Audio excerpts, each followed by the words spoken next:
A warm welcome to Anuradha Vedic Astrology.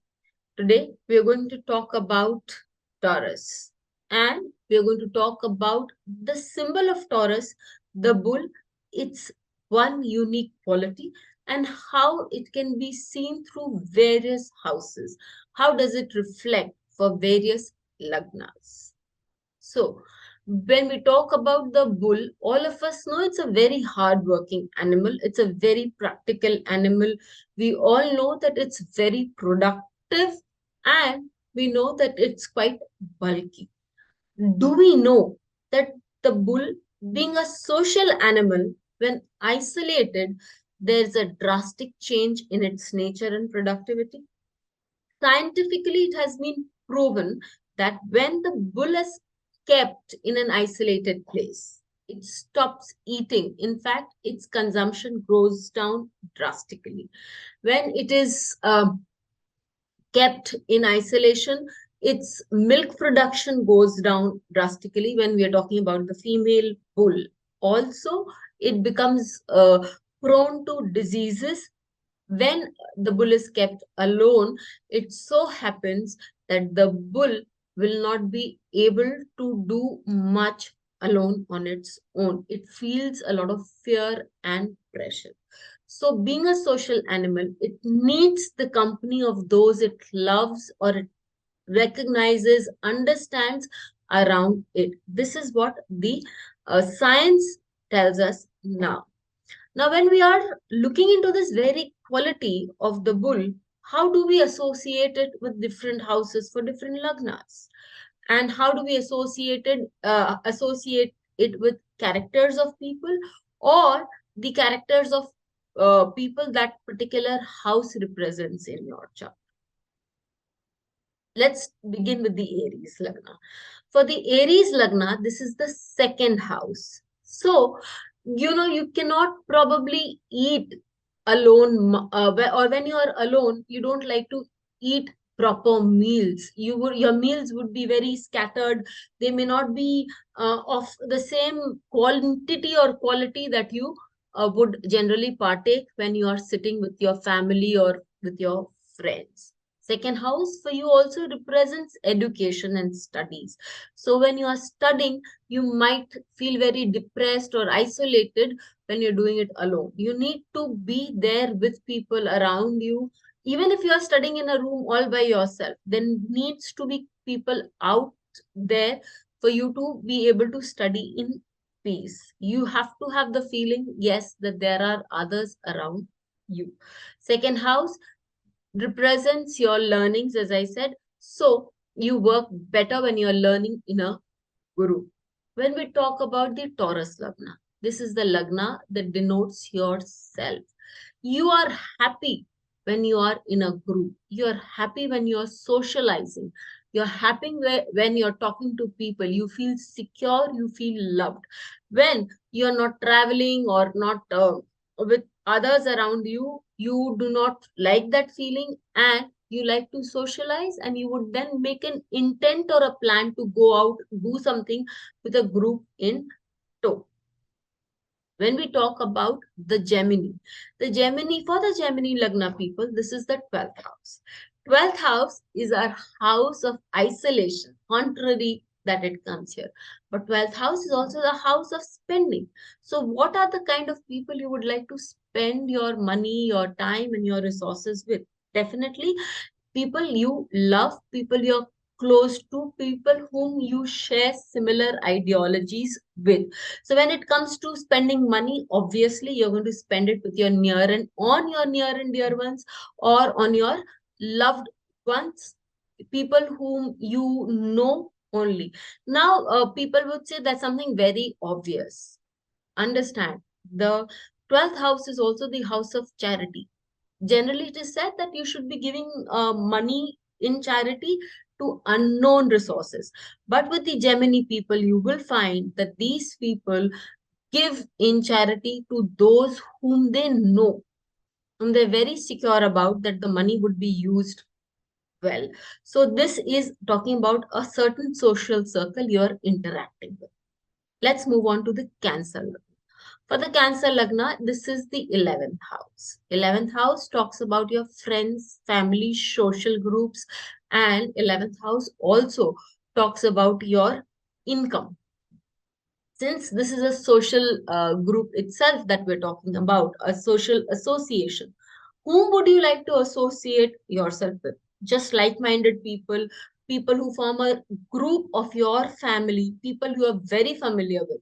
Now, one can say that, we generally associate ourselves with people whom we are familiar with. There are many who have the skill to talk to get familiar with those they do not know.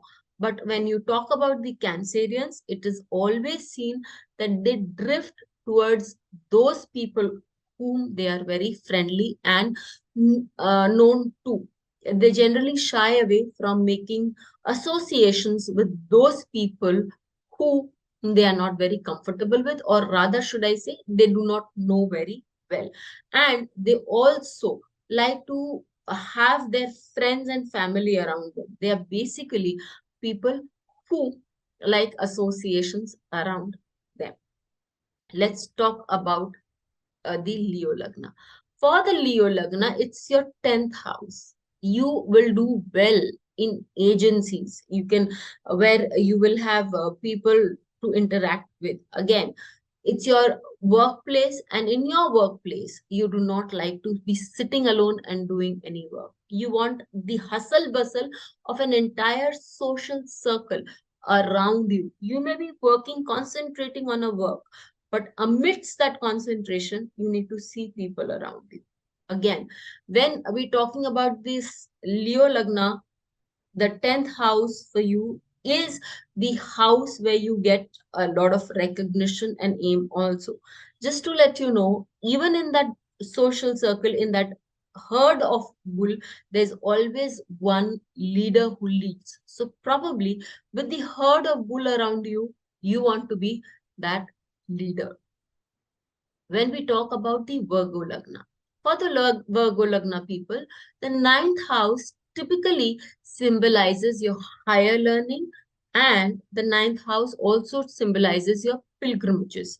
So when you are out for pilgrimage, you would want to go out in a group, people you know, and people whom you're comfortable with. Also, when we're talking about higher learnings, you would do well while studying for your degree courses in a group of people rather than in isolation. That isolation will reduce your productivity a lot. Let's talk about the Libra Lagna people. For the Libra Lagna people, the 8th house talks about your research.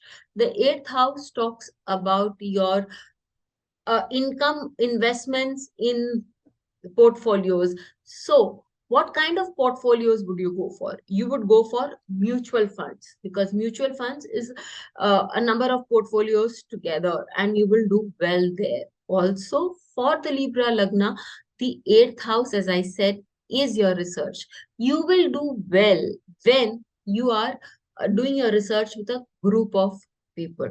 Doing your research in isolation, as what Scorpio people can do, is something that you are really not interested in, because here you need to be a part of the group, throw ideas, discuss, and then come up with something good, something new. When we move further, Scorpio people, this becomes your 7th house. 7th house is your public platform. When you're on a public platform, you do need acknowledgement. You do need a lot of people to be around you. Scorpio people will have a very different trait here. Why do I say that? Scorpions generally like to stay away from others. They like isolation. But when they are on a public platform, they're at their flamboyant best. And they want huge crowd around them when they have a public platform to talk about. Again, for the Scorpions, they want a spouse which is who holds a similar view of life like they do. Unfortunately for us, this does not happen. Let's move on to the Sagittarius Lagna. For the Sagittarius Lagna, this is your 6th house. How does the 6th house reflect? What does it talk about? Taurus here becomes the A sign which talks about your employees or your colleagues. Taurus here also talks about, going to a dispensary, going to a doctor, or doing some social work. And what would you do? Or it also talks about animal husbandry. So typically you will find that these people could be into animal husbandry. You could also find that people who have a Sagittarius Lagna could also be opening up a small dispensary for social service, where they would allow, they would welcome like-minded people to be a part of their group. Again, this is an area where you would want to work in an organization which is big in nature, where there's a lot of interaction, social interaction among people. You're not going to be a part of an organization where people just maintain their own cubic holes and just not interact with each other. Let's move on for the Makar or the Capricorn Lagna. For the Capricorn Lagna, what happens? How does your Taurus sign, the fifth sign, play out for you? Fifth house represents your higher learnings. In fact, it talks about your intelligence. Okay. And it also talks about your children. It talks about your investments. It talks about income. And it also talks about your students. So you would like your association, your mental association with very like-minded people. In fact, you would not feel comfortable in a company which is not intelligent, which is probably not of your wavelength. As far as your children or your students are concerned, you're very happy. They are very happy when they are in a gathering, when they are in group. They have a sense of security about it. When we talk about the share market, you will generally see that these people make excellent bankers. These people make excellent investment bankers. And how do they do that? They have a group of people, a chain of people. And in today's day and time, you probably will have a WhatsApp group where you will be discussing a lot of all these things before making a investment. Let's move on to the Aquarius Lagna. Fourth house for you. Fourth house is typically your family members. It is your emotional quotient.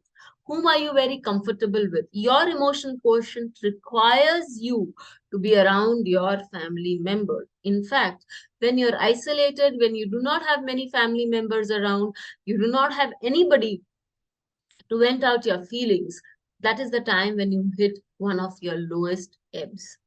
For the Pisces Lagna people, the third house is your house of creativity. So, though Pisces Lagna people are very, are those people who are very to themselves. They like their own world and they can make believe, they can create their own world. That is what Pisces is all about. But the third house being the house of creativity, you need people around you to exchange your ideas. There have to be a volley of ideas. There have to be a give and take of ideas to be able to come to something structural. And that is when your productivity in terms of generating ideas, in terms of getting your confidence one step, one notch up, will come into appearance. Do let us know how it works in your chart. With this, I would also like to add that there is a disclaimer. And what is that disclaimer? That if Saturn is aspecting this Taurus sign, if Saturn is placed in that Taurus sign, the sense of isolation is something that can be experienced even though the bull is very much strong there. So please do apply this dictum on your charts. Let us know how it worked and don't forget to mention it in the comment box. Till we meet with you again, stay safe. Thank you.